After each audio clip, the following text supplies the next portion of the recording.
Hello students, अगर आप 10th and 12th class में हैं या 10th एंड 12th कर चुके हैं तो ये वीडियो आपके लिए बहुत इंपॉर्टेंट है। और उसमें भी अगर आपने आर्ट्स, कॉमर्स, ह्यूमैनिटीज़ जैसे अगर आपके स्ट्रीम्स हैं तो आपके लिए और ज़्यादा इंपॉर्टेंट है। ऐसा नहीं है कि साइंस वालों के लिए काम का नहीं है, साइंस वालों के लिए भी इक्वली इंपॉर्टेंट है। तो इसको ध्यान से सुनिए। वो सारे स्टूडेंट्स जो 10th क्लास या 12th क्लास को कंप्लीट करते हैं उनके सामने एक सबसे इंपॉर्टेंट क्वेश्चन होता है व्हाट नेक्स्ट, कि अब क्या किया जाए, कौन से करियर ऑप्शंस हैं जो लुक्रेटिव हैं या रिवॉर्डिंग हैं या अच्छे करियर ऑप्शंस हैं या डुएबल हैं। इस तरह के बहुत सारे करियर ऑप्शंस को वो ढूंढते हैं। वो सारे बच्चे जो 10th एंड 12th में या 11th में साइंस का ऑप्शन ऑप्ट करते हैं, ज़्यादातर नीट एंड आईआईटी के लिए प्रिपेयर करते हैं। बहुत सारे ऐसे स्टूडेंट्स भी हैं जो नहीं भी करते हैं या उनके बियॉन्ड कुछ करियर ऑप्शंस के बारे में जानना चाहते हैं। तो उन सब के लिए ये वीडियो बहुत इंपॉर्टेंट है। देखिए, 12th के बाद में बहुत सारे ऐसे करियर ऑप्शंस हैं जो नीट और आईआईटी की तरह ही रिवॉर्डिंग है और वहाँ कंपटीशन नीट से या आईआईटी से बहुत कम है। अगर मैं कुछ ऐसे करियर ऑप्शंस की बात करूं तो जैसा कि आप जानते हैं आईआईएम्स के बारे में, पूरे देश में 20 आईआईएम्स हैं जो एमबीए या पीजीडीबीए का कोर्स ग्रेजुएशन के बाद करवाते हैं। लेकिन इन आईआईएम्स में 5 ईयर का इंटीग्रेटेड कोर्स होता है 12th के बाद में, और कोई भी आर्ट्स, कॉमर्स या साइंस का स्टूडेंट उसके लिए अप्लाई कर सकता है और उसमें एंट्रेंस के बाद 5 ईयर का आईआईएम से कोर्स करके उसे आईआईएम से ही किसी कॉर्पोरेट में या कंपनी में प्लेसमेंट मिल सकता है। इस तरह के आईआईएम्स जम्मू, रोहतक और इंदौर, जो कि शुरू से ये कोर्स करवा रहा है, ये आईआईएम्स इस तरह के कोर्स ऑफर कर रहे हैं और कुछ और आईआईएम्स भी इस तरह के कोर्स ऑफर करेंगे। इसी तरह से अगर हम बात करें डिजाइनिंग में करियर की, तो इंडिया में कुछ ऐसे इंस्टीट्यूशंस हैं या कुछ ऐसे ऑर्गेनाइजेशंस हैं जैसे कि एनआईएफटी या एनआईडी, जहां से अगर आप कोर्सेज करते हैं तो डिजाइनिंग के सेक्टर में बहुत अच्छा करियर आप बिल्ड कर सकते हैं। इन कॉलेजेस से करियर डिजाइनिंग के कोर्स करने के बाद में आपको वहां से कई सारी अपॉर्चुनिटीज मिलती है। अगर इसके अलावा मैं बात करूं तो मास कम्युनिकेशन और जर्नलिज्म और होटल मैनेजमेंट, ऐसे बहुत सारे करियर ऑप्शंस हैं जहां जिनके बहुत अच्छे इंस्टीट्यूशन हमारे देश में है। और अगर आप वहां पे अप्लाई करते हैं या उसके लिए प्रिपेयर करते हैं, क्योंकि इन ज़्यादातर अच्छे इंस्टीट्यूशंस में जाने के लिए एंट्रेंस टेस्ट आपको क्लियर करना पड़ता है और उस एंट्रेंस टेस्ट की प्रिपरेशन करनी पड़ती है। अगर आप एंट्रेंस टेस्ट की प्रिपरेशन अच्छे से करते हैं और अगर आप इस एंट्रेंस टेस्ट को क्रैक करते हैं या क्लियर करते हैं या अच्छा रैंक लाते हैं, तो आप इन ऑर्गेनाइजेशंस में, इंस्टीट्यूशंस में या इन यूनिवर्सिटीज़ में आपको एडमिशन मिलता है और जहां से आप एक बहुत अच्छे प्लेसमेंट को एक्सपेक्ट कर सकते हैं। ऐसे ही एक बहुत रिवॉर्डिंग, बहुत ही ल्यूक्रेटिव और बहुत ही चैलेंजिंग करियर की मैं आज बात करूंगा, और ये करियर ऑप्शन है 5 year law program from national law universities. तो आइए आज जानते हैं इस वीडियो में नेशनल लॉ यूनिवर्सिटीज, इस प्रोग्राम के बारे में और कैसे यहाँ पे एडमिशन मिल सकता है, क्या इनकी फीस है, किस तरह से प्लेसमेंट्स होते हैं और क्या यहाँ पे यहाँ जाने के लिए आपको कौन कौन सी तैयारी करनी पड़ती है, इसके बारे में बात करेंगे। देखिए, नेशनल लॉ यूनिवर्सिटीज क्या है। नेशनल लॉ यूनिवर्सिटीज ऐसे इंस्टीट्यूशंस हैं, गवर्नमेंट ऑर्गेनाइजेशंस हैं, गवर्नमेंट यूनिवर्सिटीज हैं या गवर्नमेंट इंस्टीट्यूशंस हैं जो आपको 5 ईयर इंटीग्रेटेड लॉ की डिग्री ऑफर करते हैं 12th के बाद में। ये कॉन्सेप्ट आईआईटी या आईआईएम की कंपैरिजन में रिलेटिवली नया है।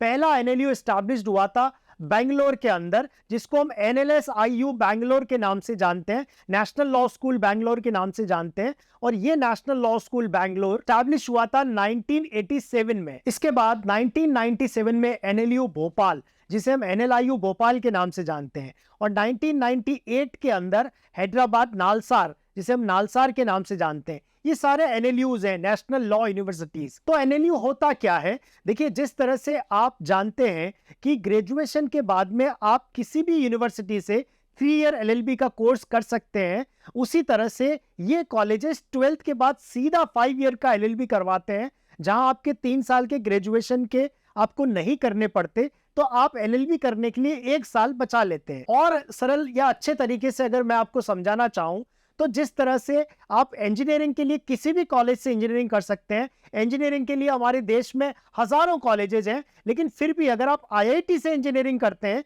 तो उसका एक अलग महत्व है। आईआईटी में अगर आपको एडमिशन मिलता है तो वहां पे जिस तरह का एक्सपोजर मिलता है, जिस तरह का एनवायरनमेंट मिलता है या जिस तरह का आपको ट्रेनिंग मिलती है, उसके बाद आप किसी अच्छे कॉलेज में किसी अच्छे कॉर्पोरेट में या अच्छी कंपनी में आप एक्सपेक्ट कर सकते हैं बहुत अच्छा प्लेसमेंट। उसी तरीके से एनएलयूज भी, जो नेशनल लॉ यूनिवर्सिटीज हैं, वो ऑफर करते हैं उसी तरह का एनवायरमेंट लॉ के लिए। ये एनएलयू 5 ईयर लॉ प्रोग्राम करवाते हैं और ये 5 ईयर लॉ प्रोग्राम के अंदर इस तरह का एनवायरमेंट या एक्सपोजर बच्चों को देते हैं कि आप 5 ईयर कंप्लीट करने से पहले ही किसी न किसी कंपनी में कैंपस प्लेसमेंट के लिए, जो यहाँ कंपनीज, कॉर्पोरेट्स या ऑर्गेनाइजेशंस आते हैं, वहां पे आपको कैंपस प्लेसमेंट के थ्रू आपको जॉब्स ऑफर मिलते हैं। अगर हम पैकेजेस की बात करें तो ये पैकेजेस वेरी करते हैं। कुछ एनएलयू जो अच्छे एनएलयूज हैं, जैसे एनएलएस बैंगलोर, हैदराबाद, कैलकाटा, जोधपुर, गांधीनगर, भोपाल, एनएलयू दिल्ली, या और भी कई सारे जो टॉप 10 नेशनल लॉ स्कूल्स हैं, वहां से आपको 8-10 लाख से लेके 50-60 लाख या इवन फॉरेन लॉ फर्म्स में और ज्यादा पैसों का प्लेसमेंट मिलता है। हम बात करते हैं टोटल एनएलयूज की। देखिए, इस समय भारत में टोटल 25 एनएलयूज हैं। जैसे मैंने आपको बताया कि सबसे पहले पुराना बैंगलोर था। अगर हम बात करें 2005 तक की, तो 7 नेशनल लॉ स्कूल्स या 7 नेशनल लॉ यूनिवर्सिटीज हमारे देश में थी। उसके बाद 2008 के अंदर ये सारे नेशनल लॉ यूनिवर्सिटीज ने मिलकर अपना एक कंबाइंड एंट्रेंस टेस्ट, जिसे क्लैट बोलते हैं, कॉमन लॉ एडमिशन टेस्ट, वो कंडक्ट करना शुरू कर दिया। और जैसा कि आपको पता है, इस समय भारत में 25 नेशनल लॉ यूनिवर्सिटीज हैं। इन सारी नेशनल लॉ स्कूल्स में एडमिशन के लिए आपको CLAT, common law admission test को क्लियर करना पड़ता है। इन सारी एनएलयूज में अगर आप बात करेंगे कितनी सीट्स की, तो टोटल तकरीबन 3500 सीट्स हैं, जिसमें से SC, ST, OBC, EWS, PWD जैसे रिजर्वेशंस भी हैं। फीस की बात करें तो एनएलयूज में जनरली 2 से लेके 3 लाख तक का सालाना फीस आपको पे करना पड़ता है। सारे एनएलयूज रेजिडेंशियल प्रोग्राम ऑफर करते हैं, जिसका यह मतलब है कि कंपलसरी आपको उनके हॉस्टल में ही, जो कैंपस के अंदर उनका हॉस्टल है, उसी में रहना पड़ता है। जिसकी फीस वो अलग से चार्ज करते हैं, वो करीब 1 लाख रुपए के आसपास है। अगर हम बात करें लॉ के बाद करियर ऑप्शंस की, तो जैसे मैंने कैंपस प्लेसमेंट का या लॉ फर्म्स का या कॉर्पोरेट्स का या ऑर्गेनाइजेशंस का, पब्लिक सेक्टर यूनिट्स का आपको एग्जाम्पल दिया जहां कैंपस प्लेसमेंट्स होते हैं। इसके अलावा भी, जैसा आप जानते हैं, लॉ के जो कन्वेंशनल करियर ऑप्शंस है, जैसे लिटिगेशन हो गया, जैसे जुडिशरी हो गया, कि आप LLB करके जुडिशरी का एग्जाम क्रैक करके आप मजिस्ट्रेट या जज बन सकते हैं। इसी तरीके से आप टीचिंग में जा सकते हैं, LLM करके, PhD करके। जो प्राइवेट लॉ स्कूल्स हैं या इवन गवर्नमेंट लॉ कॉलेजेस हैं, उनमें टीचिंग के लिए जा सकते हैं या अब्रॉड जा सकते हैं। बहुत सारे बच्चे LLM करने के लिए US, UK, सिंगापुर जैसे बाहर के कॉलेजेस में LLM करते हैं, जहां LLM करने से उनके करियर के एवेन्यूज और ज्यादा ब्राइट हो जाते हैं या और ज्यादा रिवॉर्डिंग हो जाते हैं। अगर आप देखेंगे तो धीरे धीरे क्लैट या एनएलयू का क्रेज बहुत बढ़ रहा है। इसका कारण ये है कि जैसे जैसे हमारा देश एक विकसित देश बन रहा है या डेवलप कंट्री बन रहा है, हम डेवलपिंग से डेवलप कंट्री की तरफ जा रहे हैं, तो हमारे देश में रिफॉर्म्स हो रहे हैं, जिनमें सबसे बड़े रिफॉर्म्स हैं लॉ के रिफॉर्म्स। किसी भी देश को विकसित होने के लिए सबसे जरूरी है कि लॉ एंड ऑर्डर मेंटेन हो, लॉ के रिफॉर्म्स हो और सारी चीजें लीगली वैलिड और ट्रांसपेरेंट हो। किसी भी देश में ज्यादा से ज्यादा पैसा आए, इन्वेस्टमेंट आए, FDI आए, FII आए, या बाहर से जो पैसा आए, या बाहर से जो फैक्ट्रीज लगती है बड़े बड़े ब्रांड्स की, बड़ी बड़ी कंपनीज की, जैसे सैमसंग है, टेस्ला है, एप्पल है, माइक्रोसॉफ्ट है, या कोई भी बड़ी कंपनी, उसके लिए जरूरी है कि उस देश में लीगल रिफॉर्म्स प्रॉपर हो। क्योंकि हमारे यहाँ लीगल रिफॉर्म्स हो रहे हैं, तो लॉ प्रोफेशनल्स की डिमांड बढ़ रही है।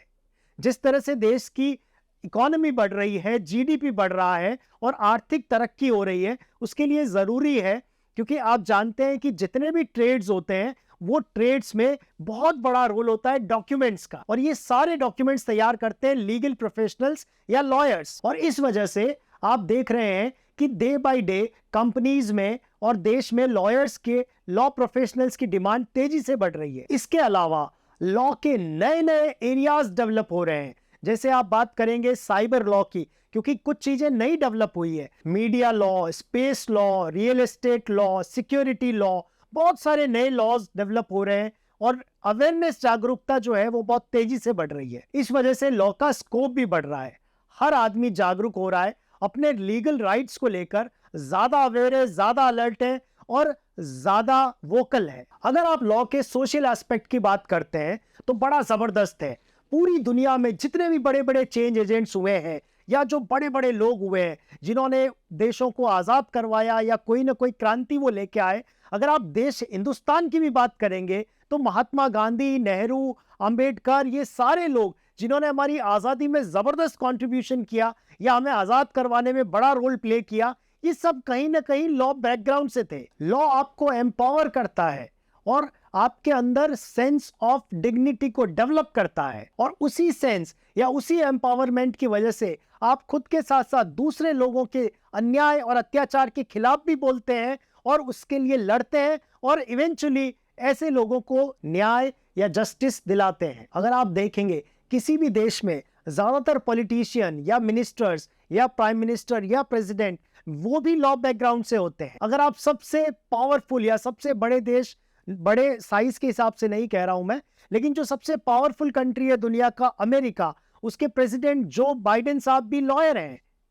वहां जो वाइस प्रेसिडेंट है कमला हैरिस, इंडियन ओरिजिन की, वो भी लॉयर है। उससे पहले भी चाहे वो जॉर्ज बुश रहे, चाहे बिल क्लिंटन रहे, चाहे बराक ओबामा रहे, ये सारे लॉयर्स थे। ऐसा नहीं है कि आप लॉ करने से पॉलिटिशियन बनते हैं, लेकिन लॉ आपके अंदर कॉन्फिडेंस लाता है, डायनामिज्म लाता है, बोल्डनेस लाता है, आपको एम्पावर करता है। अगर आप लॉ जानते हैं तो कोई आपको मिसगाइड नहीं कर सकता, आपका मिसयूज नहीं कर सकता। क्या सही है, क्या गलत है, क्या लीगल है, क्या इलीगल है, इन सब की जानकारी आपको होती है। तो जैसा मैंने आपको बताया कि आपको अगर लॉ करना है तो इंडिया में नेशनल लॉ यूनिवर्सिटीज हैं 25, इसके अलावा कई सारे प्राइवेट लॉ कॉलेजेस भी हैं, लेकिन इन सब में जाने के लिए सबसे इंपॉर्टेंट है क्लैट क्लियर करना। तो हमें समझना पड़ेगा कि क्लैट है क्या और इसको कैसे क्लियर किया जाए। क्लैट एक एंट्रेंस एग्जाम है, कॉमन लॉ एडमिशन टेस्ट। अगर आप 12th में हैं या 12th कर चुके हैं तो आप इस एग्जाम को दे सकते हैं। क्लैट का एग्जाम 2 घंटे का होता है, 120 मिनट्स का। 2 घंटे में आपको 120 क्वेश्चन करने होते हैं। ये 120 क्वेश्चंस बेस्ड होते हैं 5 सेक्शंस पे, और ये 5 सेक्शंस बेस्ड होते हैं 5 सब्जेक्ट्स पे। कौन कौन से हैं ये subjects? English, GK, legal reasoning, logical reasoning और मैथ्स, जिसे क्यूटी या क्वांटिटेटिव टेक्निक कहा जाता है। इसका एग्जाम दिसंबर में होता है, जिसके लिए सितंबर में फॉर्म आता है। फिलहाल इसका एग्जाम इंग्लिश में होता है।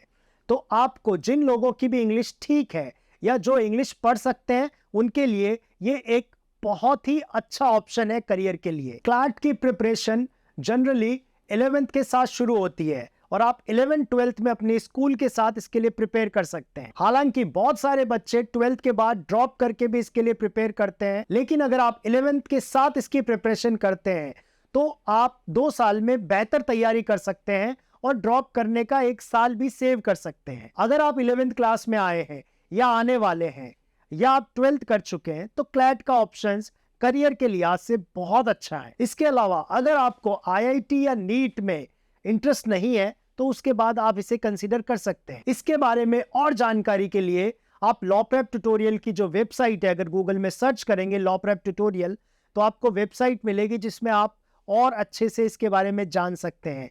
इसके अलावा आप इस चैनल को अगर सब्सक्राइब करते हैं तो बहुत सारे वीडियो इससे रिलेटेड आपको मिलेंगे, जिससे आप लॉ करियर के बारे में जान सकते हैं। अगर इसके अलावा भी आपके दिमाग में करियर से रिलेटेड और भी कोई डाउट है, क्लैट या किसी और करियर से रिलेटेड, तो आप इस वीडियो के कमेंट बॉक्स में कमेंट कर सकते हैं। सारे क्वेश्चंस के आंसर्स हम कमेंट में करेंगे। Thank you so much. मेरा नाम है सागर जोशी। जुड़े रहिए इस चैनल से इस तरह के नॉलेजेबल वीडियोस के लिए।